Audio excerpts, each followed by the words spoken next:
What's up, everyone? Today we're diving into Ethereum, ETH.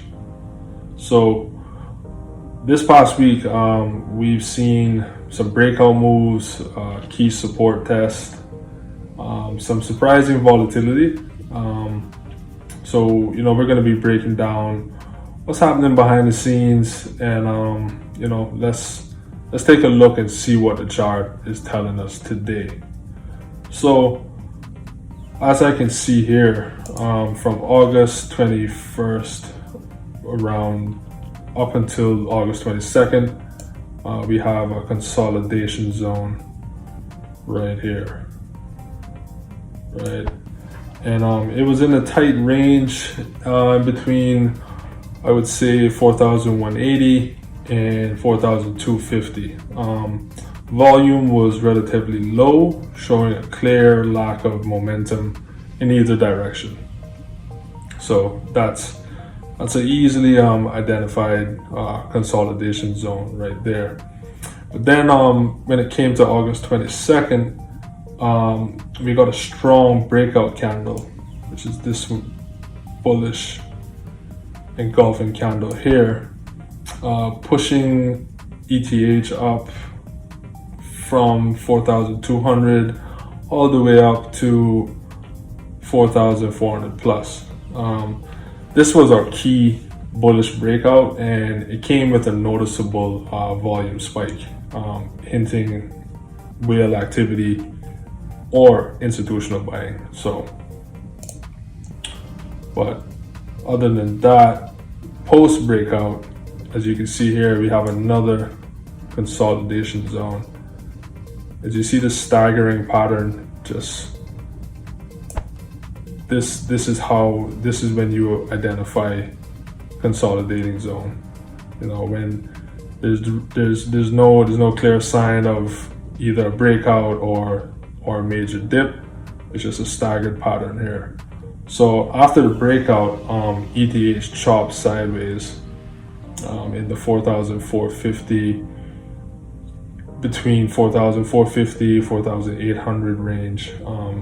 And that's what we call a distribution or pause zone, right? So this area here is what we call a distribution or pause zone. With the market, it's figuring out if there's fuel left to push higher. So, you could kind of call this the battle between, buyers and sellers. That's what this indicates.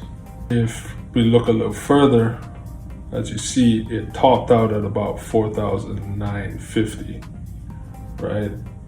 And then we're seeing another pullback right now.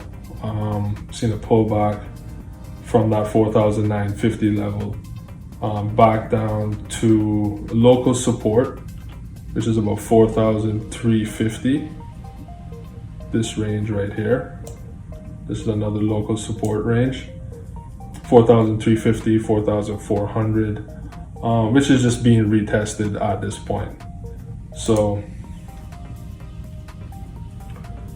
now, why is all of this happening? That's what we're here to try to analyze this, right? A few things have been going on. It's been a busy week for crypto. So behind the scenes, we got some ETH news, some macro news. Let's start with the Fed rate cuts, right? Jerome Powell latest speech signaled a shift towards rate cuts. ETH responded aggressively, as you can see here, jumping over 13%, one move after that speech, right? But then we also have ETF inflows. Ethereum spot ETFs are now bringing in hundreds of millions of dollars daily inflows, right? One recent day, I think it brought somewhere around, if my research is correct, 337 million. That's a nice number. But yeah, and ETFs now hold around 5.2% of ETH's total market cap. So That's definitely something to note as well. But we got to talk about whale accumulation too, right? So last week alone, whales accumulated over 350,000 ETH. It's equivalent to like $1.7 billion, showing serious belief in Ethereum's long term. So that's a good sign. Also,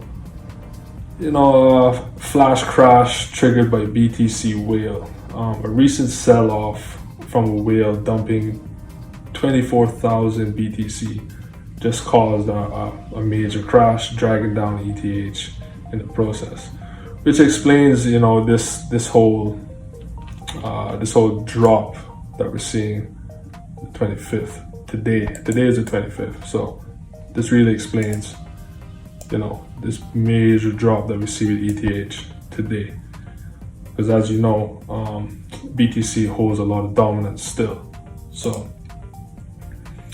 but with this, right, with all of this going on, I want to say short term, I predict ETH is retesting its support right here around the 4,350. And if we hold at this level, 4,350, 4,400, and see a strong volume step in, we could reclaim all the way back up to 4,600 and aim back towards the 4,009, possibly the 5,000 zone. And as you can see here as well, reason why I mentioned 4,600, because that was a previous resistance zone, 4,600. So I expect if we see some volume come in, I expect we're gonna retest this zone again. So, but if we don't hold at this 4,350 zone and it breaks, we're likely heading to retest previous support, which would have been all the way down to the 4,180 mark, which is, we're going to be looking at the floor at that point. So, that's a good buy signal as well. That's a good entry point. I think even though we're seeing all these price movements, I think it's still a lot of opportunity.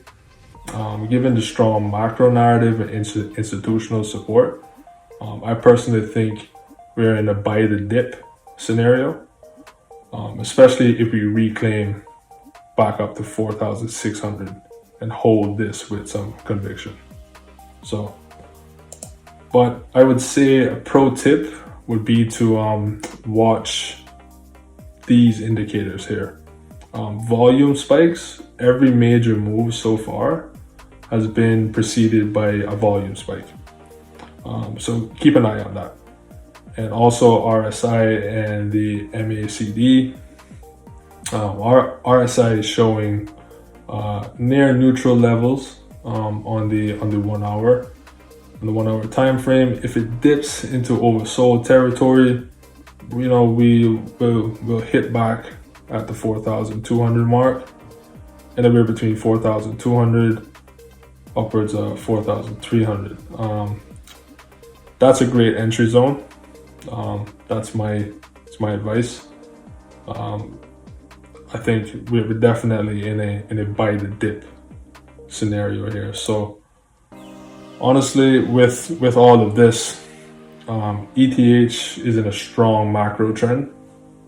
ETFs, rate cuts, whale behavior, they're all aligning at this point. So, but in the short term, volatility is still at play, especially with BTC, the uncertainty around BTC. So something to watch out for as well.